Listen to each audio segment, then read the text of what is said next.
welcome back to Travel with Tommy and Roy. We are at the Georgia Guidestones today. Yes, we are.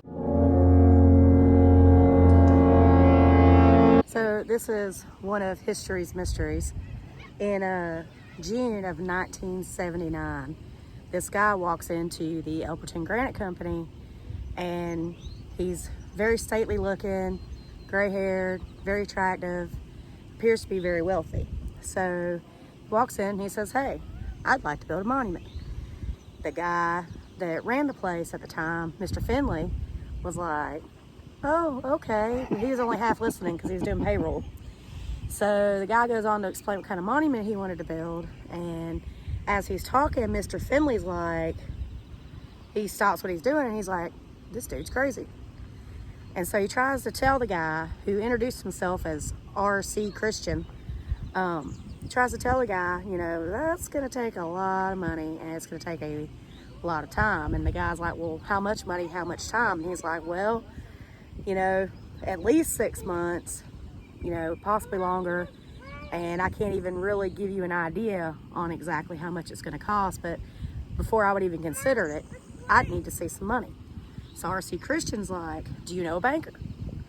And dude's like, his opportunity to get this guy out of his office because he thinks he's nuts, says, "Absolutely, yes I do." So he calls his buddy at the bank, Mr. Martin, and he's like, "Hey, I got this guy.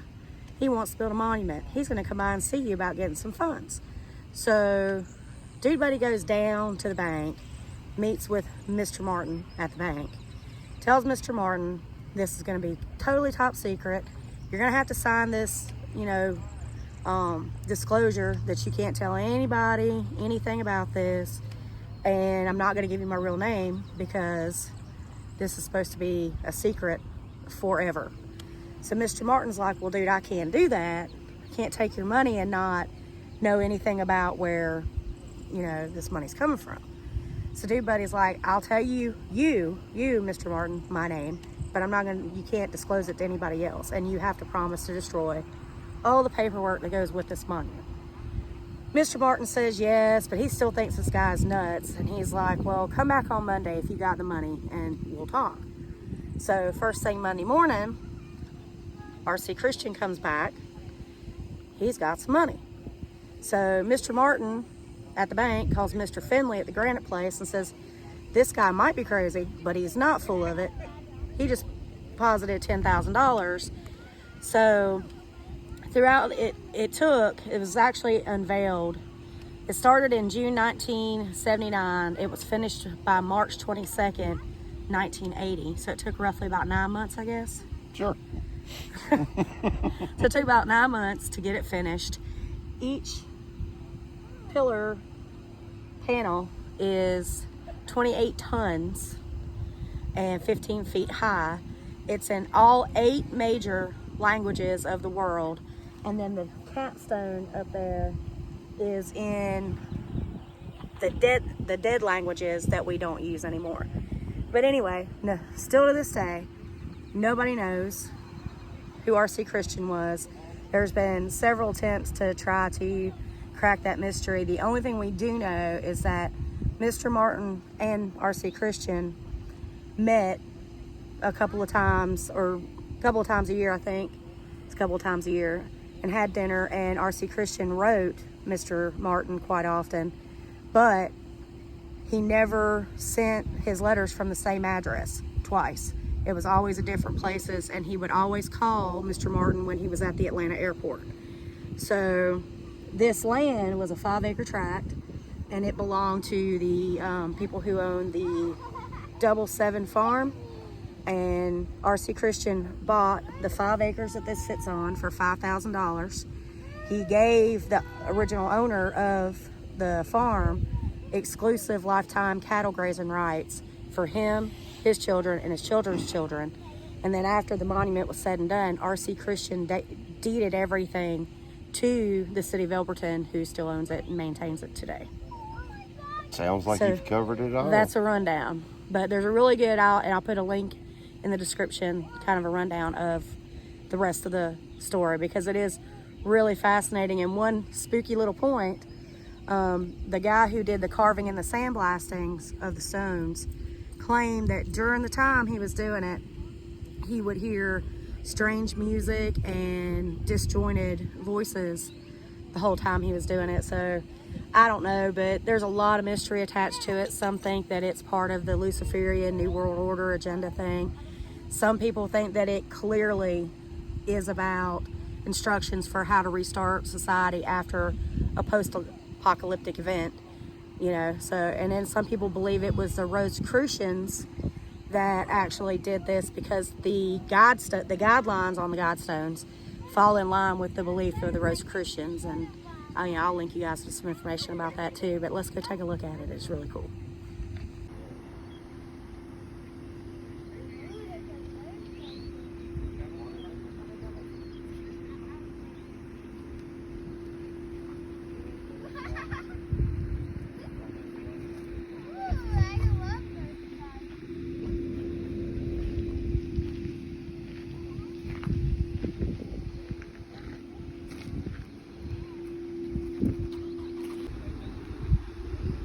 So you can see the inscriptions there, and I hope you can hear me because the wind's blowing a little bit.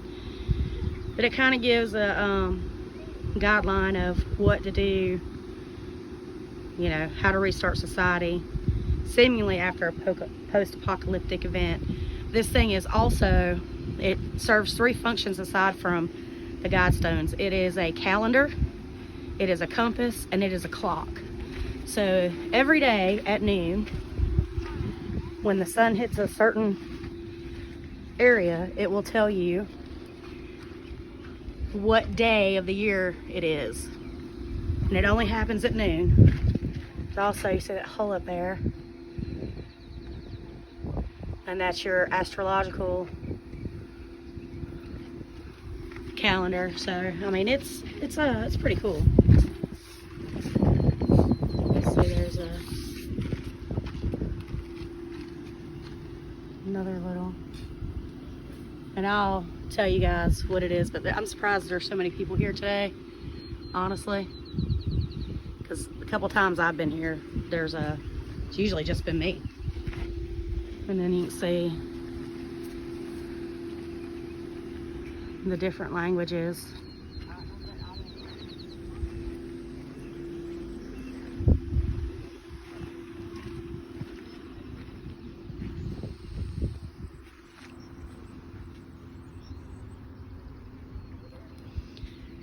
And then over here, there is a time capsule.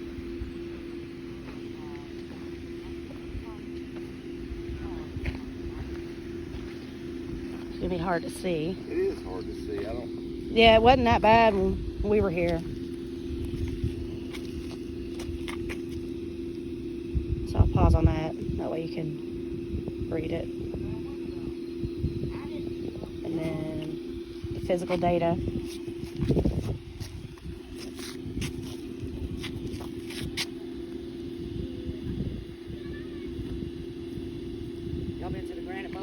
Okay, so anyway, there's Spanish. Yeah.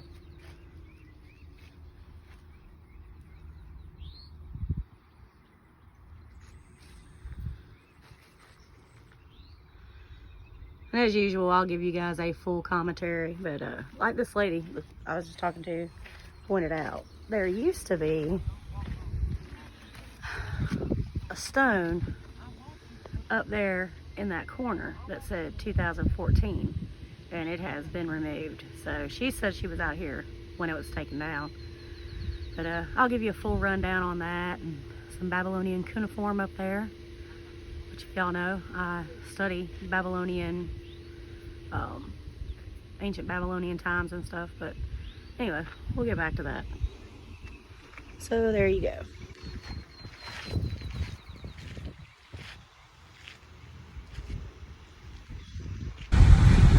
All right, so we had to leave because there was this lady there, and she was very clearly crazy.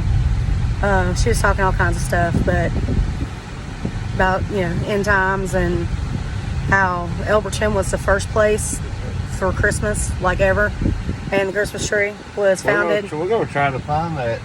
She said there's a But house. she did. Well, I want to see the Coliseum too. She did say that there is an old granite coliseum out here by the hospital, and I've seen something about that on one of the websites, so I think I'm going to check that out, and we'll be back.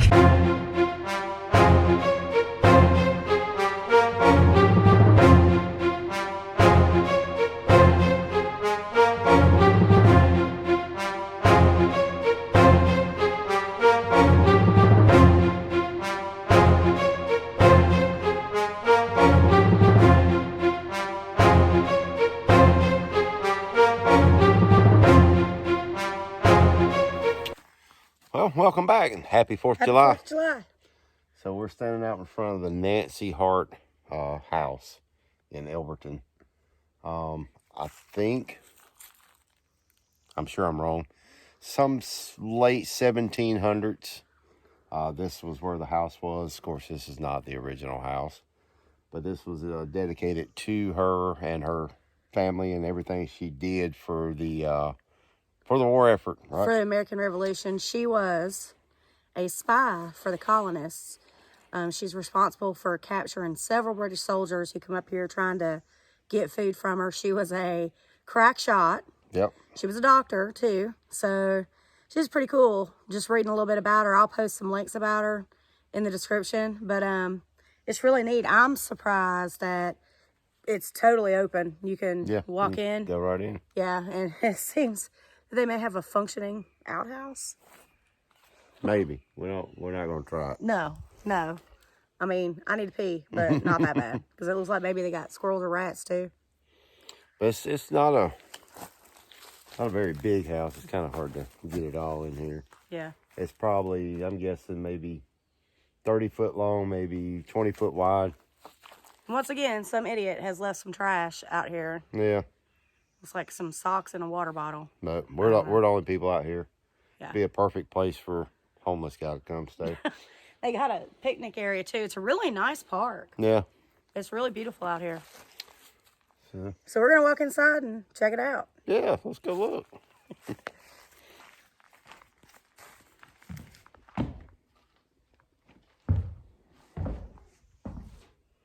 We're in the house now.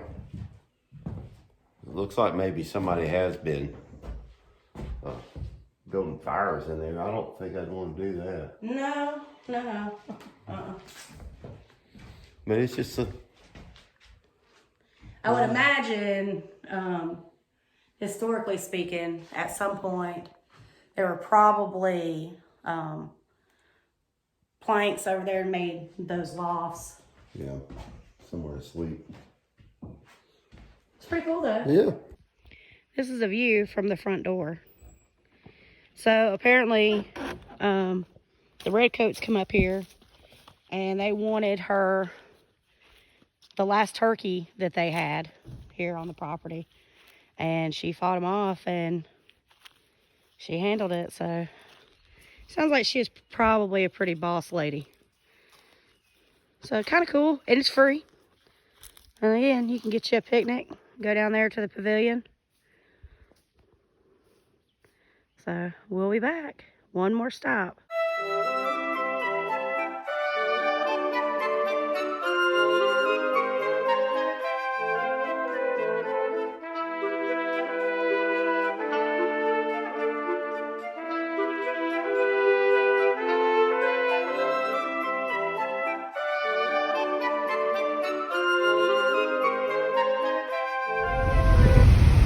Once again, we will take you to some really obscure, really out of the way, somewhat a little bit creepy places. I don't know if y'all ever seen the movie Wrong Turn, but you kind of get a vibe out through here. But we're about 6 minutes from where we're heading to, so we'll be back.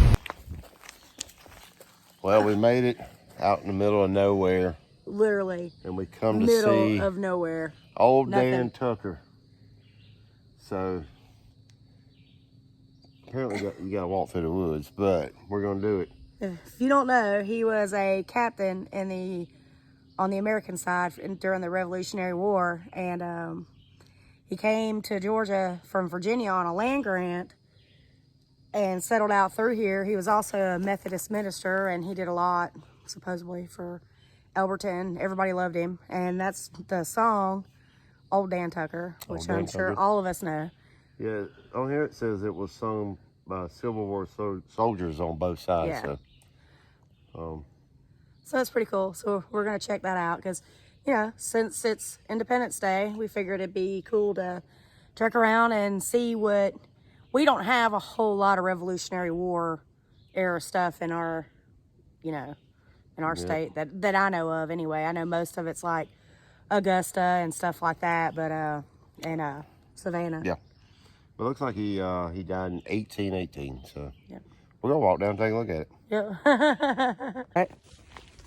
Here we are, trekking through the woods again. Again. Not knowing how far we gotta go. It's not raining today, but it is boiling freaking hot, and we have no idea how far we got to go. There was no sign or anything. So we're right at the lake. Yeah. Again, this don't get published. Mama, I love you. Vanessa, I love you. I'm also wearing flip-flops again, so we'll see how this goes. We'll be back. This guy is literally buried out in the middle of nowhere. I mean, like, out in the middle of nowhere. It doesn't seem very encouraging for tourists who want to explore their colonization roots. But yeah, it's not a strenuous walk. It's just hot and forever. So Tommy's walking ahead because I kept walking into all the spider webs. So he volunteered to take one for the team. All right, well, we'll be back. He's waving a stick to ward off spiders. By the feel of it, I don't think nobody's been down here. It smells so good out here, though. I think it's right over here. Look, we're right here by the lake. There's a lake on both sides. He's at a point here. Well, that's kind of nice. Now I kind of understand why he's like ass end of nowhere.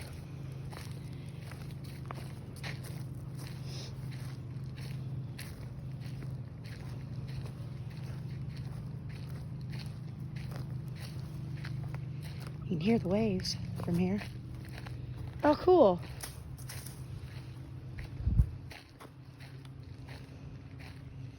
Captain I told you he was a captain. Daniel Tucker. There ain't no information on who these other people are. But there's a couple of other ones Yeah, I can't. out through here. I can't make out any of that stuff. Probably read that one.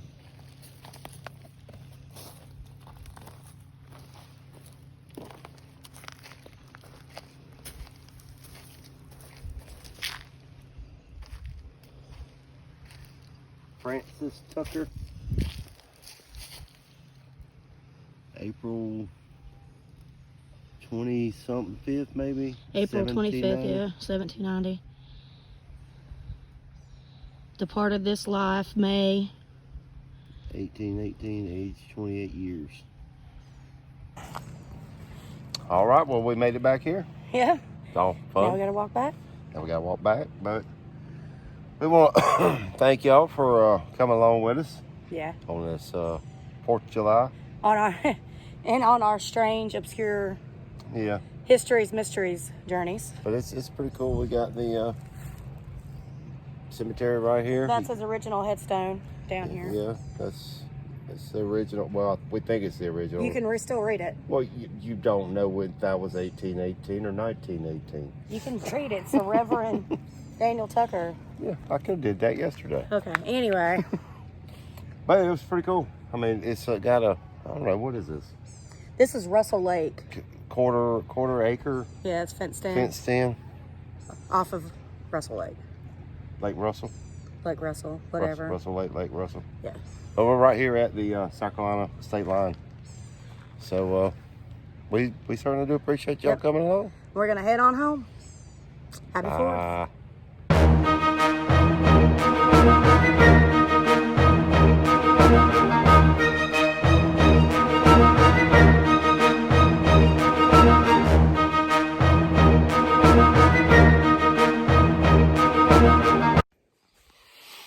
right, so we just thought we were done.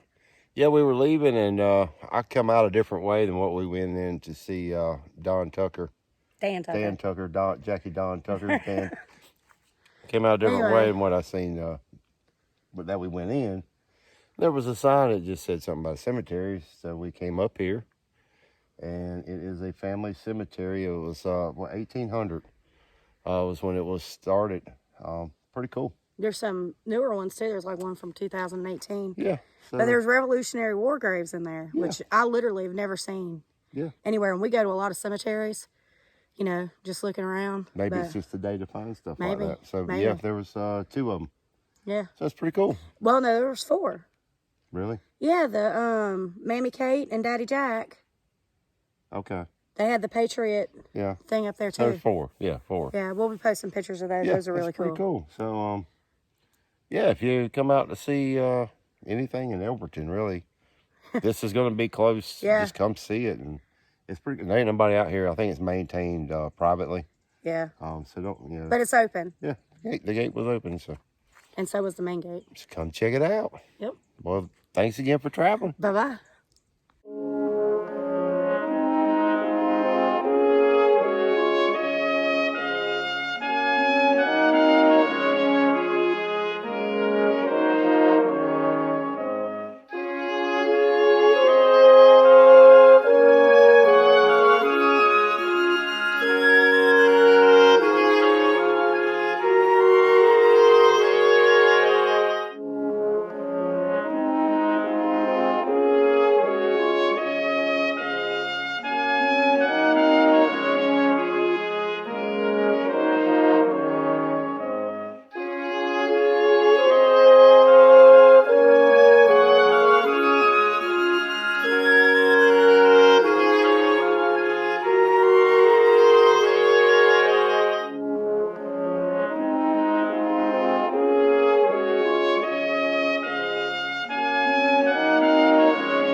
All right, a few little cool points. Elberton is the granite capital of the world. Supposedly, it's the only place that you can get blue granite.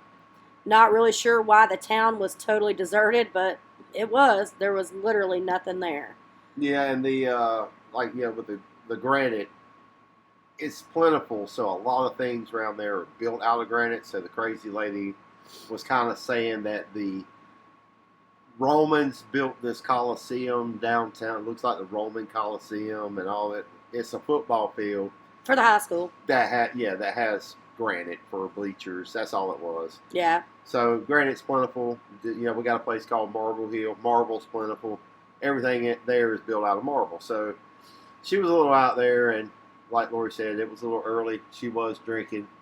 She was a little crazy. I don't know. You know, she kept telling us that Elberton was also the highest point in Georgia, and that the Guidestones was one of 8 in the world, and they were all nuclear bombs set to detonate at the same time. So I mean, she was way out there. I've met some crazy in my time. We might be crazy if that ever happens. We're like, well, that lady was right. Hey, but she's right. I'm pretty sure she's not. Yeah. So we'll leave that at that. She was just crazy and drunk. Yeah. So, but yeah, it was a fun trip. There literally was nowhere to eat in Elberton that was open. The entire town was completely closed down. There was nobody on the street. So we didn't get to eat all day long. We were both starving. So we stopped on the way home and got some barbecue from Sherry's Barbecue in Gainesville. Which was good. It was okay. It wasn't the best we ever had. I mean, it was fine. But yeah, she kept open till we got there to give us a plate. So. That was definitely a plus. So give her a try out. And it could have been just because that was literally the end of the day. And we were getting what's left. So yeah, it wasn't that bad. I liked the potato salad. I thought her potato salad was really good. Yeah, I mean, for a pinch, it worked fine. Yeah. But yeah, it was a long day. It was a long trip, and we appreciate y'all coming with us. It was just ironic that we ran across everything, all the Yeah, Revolutionary War stuff on the 4th of July. we just went to see the Guidestones, but we ended up seeing all the other stuff. Yeah, And stumbled on it. yeah, and if you go see the other stuff, because it's only maybe 15 minutes in between all them things, and they're pretty cool. And that cemetery was probably my favorite because just stumbling on something like The that. last one, Yeah, that was cool. that was pretty cool. So, Some cool stories attached to it too. So I'll post links in the bottom for all that stuff. But anything else you want to say? That's it. All right. Well, thanks again for coming with us, and we look forward to next time. Don't forget to like, share, and subscribe, and hit that notification bell to get notified of upcoming videos. Bye. Bye-bye.